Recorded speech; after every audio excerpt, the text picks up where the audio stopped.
Welcome to all sins and commandments alike. It's your host from the Great White North, the nerdy hillbilly himself, Griever here as always, giving you guys something that some people have asked for, some people have requested. They just want to know what are my thoughts on the sequel series of Seven Deadly Sins. Nanatsu no Taizai Seven Deadly Sins officially has the first chapter. It was like dropped last week or the week before, what have you. And honestly, it was sort of down on my totem pole of things I was interested in, things I wanted to cover, because I hold very little faith that the Four Knights of Apocalypse, the official, by Nakaba himself, the official sequel series to Seven Deadly Sins, is going to be stellar, shall we say, to say the least. I have a very pessimistic, rather than an optimistic, viewpoint when it comes to this sequel series.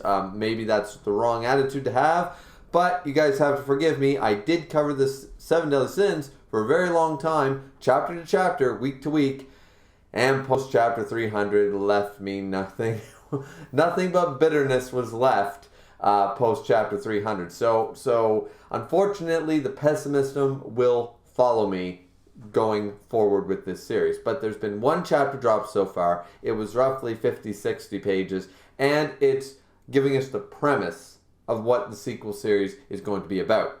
Because we did get that little in-between chapter following Lancelot, Bon, and Elaine's. You know, we had the end of Seven Deadly Sins, and there will be spoilers for the Seven Deadly Sins manga going forward, guys, in this video. But we do have, we know about Tristan, who is, of course, famously one of the major knights of King Arthur's Round Table, right? And that's the son of Meliodas and Elizabeth. Then we have Lancelot, of course, probably the most famous knight, Lancelot, who's taken away, Bon and Elaine's child, taken away in that special chapter at the end of Seven Deadly Sins. And then we had this special chapter following Lancelot and such when he was a young boy, and he was taken away by the Lady of the Lake. For what reason, we do not know. And now, following this one, we have Percival. Now, Percival is another one of the famous ones. One of the original knights, along with Galahad, and sometimes it depends on which. I'm not exactly a Wikipedia on King Arthur's stories and legends and fables, guys, so you're going to have to bear with my limited knowledge. But suffice it to say, one of the core members of the Knights of the Round Table with the Grail legend, the quest, the Knights of the Round Table that tried to find the Holy Grail itself. Now, this automatically leads me to a couple of questions. Because number one, we have this place called the God's Finger. And it's up here, and this guy named Gramps, who's a former Holy Knight, by the way, he spoke the code of the Holy Knights. Apparently, he at one time was a knight of King Arthur, and yada, yada, yada. And guys, I'm just going to be jumping through hoops here. I'm not going to be going through. This isn't an official chapter review. I'm just going to talk about my thoughts and stuff. Because this implies, or I mean, it's not implying, it's telling us that King Arthur is still alive and the leader of Camelot. Okay? We all figured that would be the case at the end of Seven Deadly Sins regardless.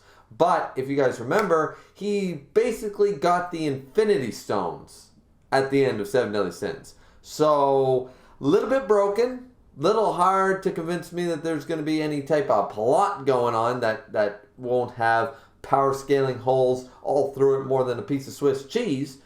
But, that being said, we do have, because he became the King of Chaos.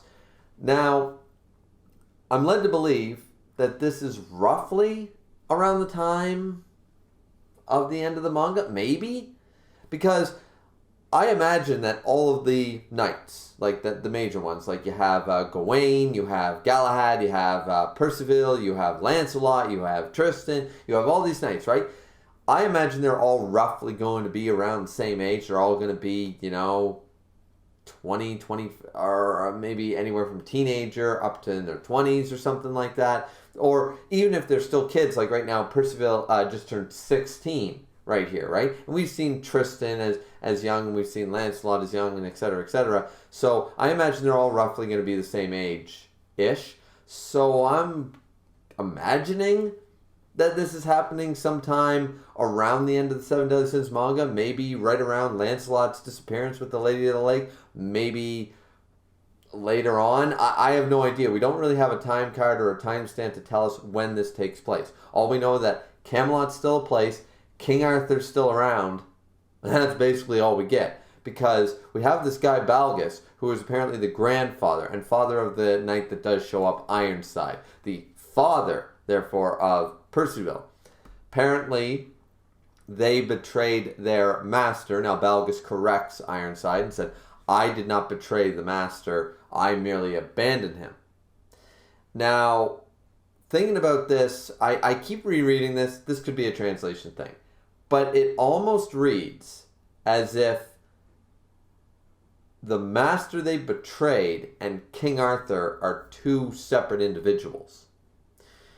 And the reason I say that is because of how Ironside talks about these 4 Knights of the Apocalypse. This is why he comes here. Because basically, the grandfather, Balgus and Percival, he has raised Percival here for like 16 years by the sounds of it. He's raised him here this whole time, right near basically where the Sky Islands exist and stuff. And if you guys saw the movie, you know where the Sky Islands are, etc., etc. You know, there's skyfish, and they make a reference to skyfish and all that stuff, and they eat one, and etc., etc., which was the whole point of that movie.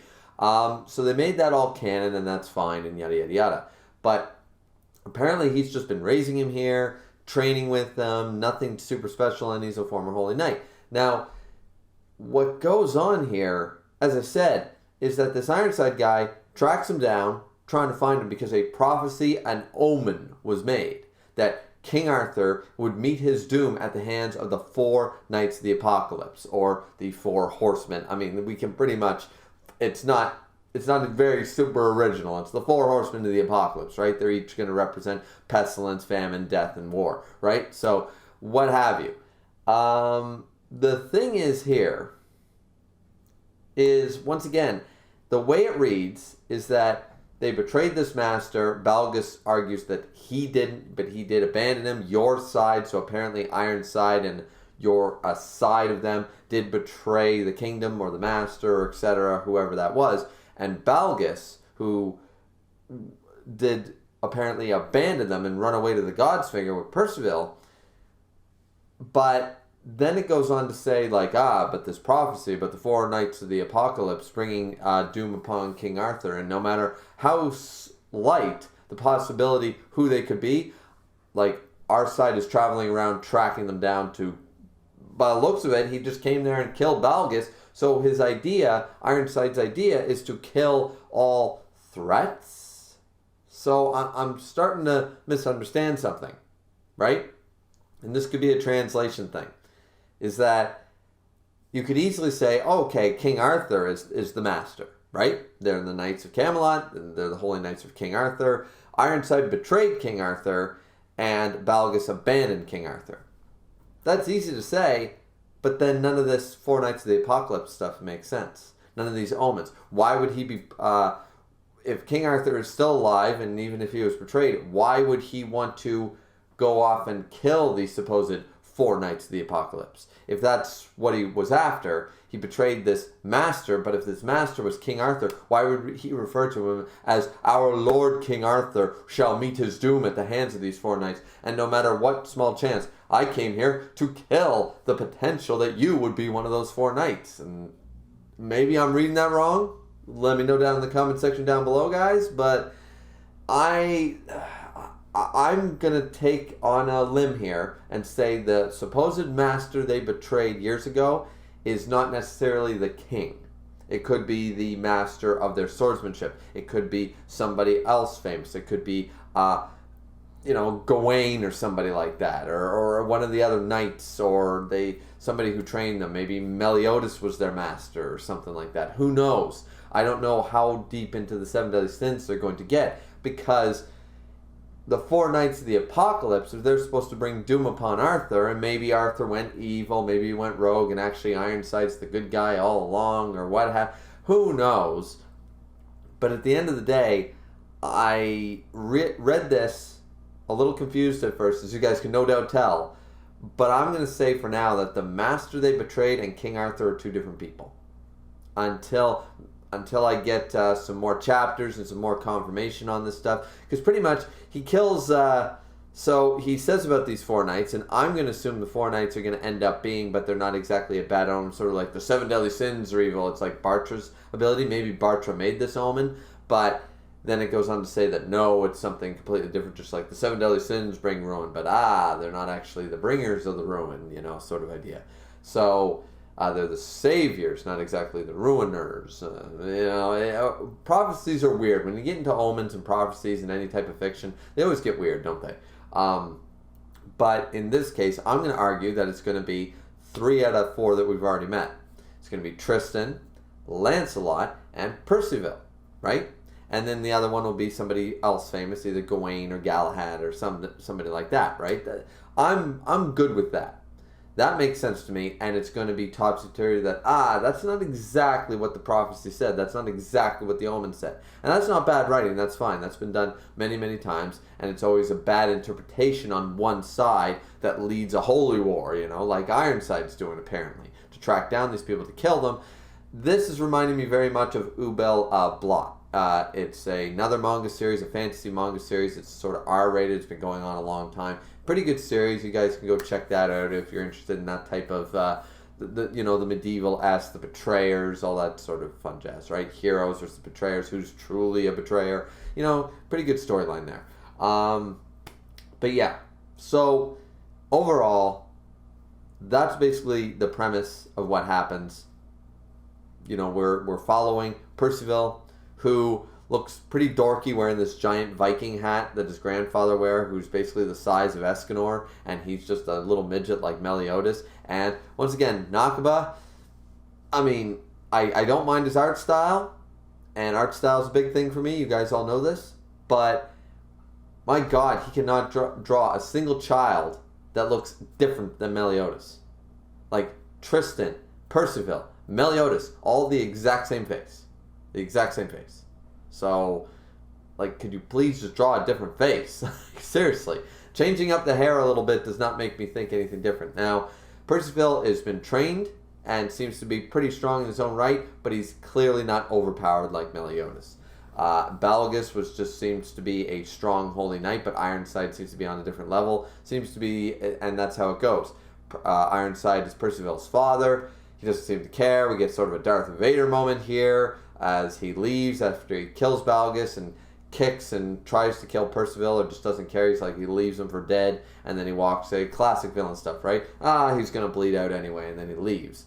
And then, of course, Balgus is alive long enough to basically tell Percival, he's your father, here's what's going down, you need to go out on that adventure. And we went on that storyline like, I'm good with being here with you, Gramps, but I always really wanted to go on an adventure and see all the evil lady of the lake, and see the crazy labyrinths, and see the twisted towers, and all these crazy, wonderful things that are down below the surface, right? So Percival does have that drive in him to go on an adventure. As I said, as far as a premise, I have a bunch of questions. I don't think it was a bad start. I just have a million questions. I'm sure you guys too. As in, once again, what time period is this happening? Where are, of course, the 7 deadly sins? Where are they during all of this? What have they been up to? Is King Arthur good? Is he bad? Where's the other knights of the Round Table? What's been happening? Who's right and wrong? What happened to Lancelot and Jericho? Is the Lady of the Lake truly evil? Is Arthur still the King of Chaos and went nuts, as we all assumed? This was a horrible idea. Merlin, you suck. We just have a lot of questions. So Percival is finally going to leave the God's Finger, this remote little area similar to another sky island, right? And that was really cool to see, don't get me wrong. So for right now, as I said, I don't mind the premise. I just have 100 questions. And I want to know... As I said, I just want to know. I want more information, but hard to say anything super negative right now. Hard to say anything super positive right now. As I said, I've got more pessimism in me about the sequel series than optimism because of the last arc of 7 Deadly Sins and what it was. But I don't know. You guys let me know. Do you think that this has potential to be good? Because I was left with a bitter taste in my mouth after that special chapter with Bond and Elaine and Lancelot. I found the whole Tristan thing was kind of okay, epilogue chapter, finally, it's over, it's done. All right, at least, the suffering is over. And now we're starting the sequel series, and I'm just wondering, okay, how many other characters, how many other Arthurian characters is Nakaba going to pull into this? What's going to be the story? And is this going to be as strong as the beginning of Seven Deadly Sins was? Did Nakaba just back himself too far into a corner, didn't know how to write his way out, and now that's why he ended the series the way he did, which was abysmal, and now he's going to go onwards into this and try to do something more. Going sort of back to basics. He's like, all right. Like, I can continue the Seven Deadly Sins world. There's a lot more I wanted to explore, but I just wrote myself into a really bad corner here. There's a lot of factors that I didn't explain well, etc., etc. If I just push that all to the side, epilogue, yes, it was bad, and I get to start a new chapter with a new set of characters following, like, the children, then maybe he can go back to basics. Because the beginning of Seven Deadly Sins was a very strong arc. And then following that, we had other strong arcs. So, I'm not saying that's a good excuse. Nakaba should have handled the ending of Seven Deadly Sins better, but should we look forward to this? Do you guys, as fans of this series, do you guys believe that Nakaba, because my opinion on Nakaba has really tanked because of that, last year and the way Seven Deadly Sins end, the 2019 and 2020 and all that stuff. But here we have potential. At the very least, I can't deny there's potential. As I said, some small little flaws, like, okay, I'm a little confused about and this could just be a translation thing. Who's the master? Is it King Arthur? But if that's the case, why is Ironside trying to kill him? Wouldn't he assume that he's one of the four knights of the apocalypse? If he's the one who betrayed King Arthur, that would make more sense. Why would he think that the dude who ran away and abandoned him and didn't betray him in the first place, why would he think he'd be a four knight? That makes no sense. So that's sort of confusing. Percival's character design is not very cool. I love the grandfather's design. I like the armor, very similar to King Arthur's original armor. I like the armor and Helbrim's armor from the first arc. I really like Ironside's appearance. I think that's going back to basics too. The references to the Sky Islands and everything. I mean, this is all really cool. But once again, just the negative sides for me is a little bit of confusion here on the motivations. And Percival's character design to me is not very good. It's not very good.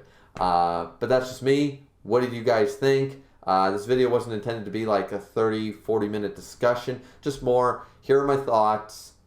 Here's my ramblings. Here's my tangents. I read the chapter. I read it a couple of times. I got nothing else, guys. I'm going to keep reading it. I don't know if I'm going to review it. I tell you what, if this video gets 15 likes and 150 views, I think that's fair. 150 views, where my channel was always based in Seven Deadly Sins at the beginning. 150 views on this video plus 15 likes. 15 likes, and I will review Chapter 2. And we'll just have to see from there. Okay, when Chapter 2 comes out, we'll just go from there, and I'll give it an honest review. This is more of an open discussion sort of idea. But I can do a proper review going forward if this video does well enough. All right? So I think that's a fair deal. So, yeah. Like, comment, and subscribe, everybody. Don't forget, for if you guys want to see a milestone video with 500 in the first week of April of your choice from this nerdy hillbilly with half a broken tooth, then remember, not 300 subscribers, not 400 subscribers, but 500 subscribers in the month of March, by the month of March, before March 31st. We get to 500 subscribers, you guys will be able to decide what content you want to see the first week of April. I will make a 500 milestone video about any subject matter that you guys can vote on and decide, and the popular vote, because this is a democracy, popular vote will win. So you guys decide amongst yourselves and let me know. So thank you guys so much for watching. Tell me your thoughts on 4 Horsemen of the Apocalypse, or the 4 Knights of the Apocalypse manga series thus far. Is it going to be good? Are you pessimistic as hell? Let me know, and we'll talk to you guys next time. Peace out. Don't forget to drink responsibly, as always.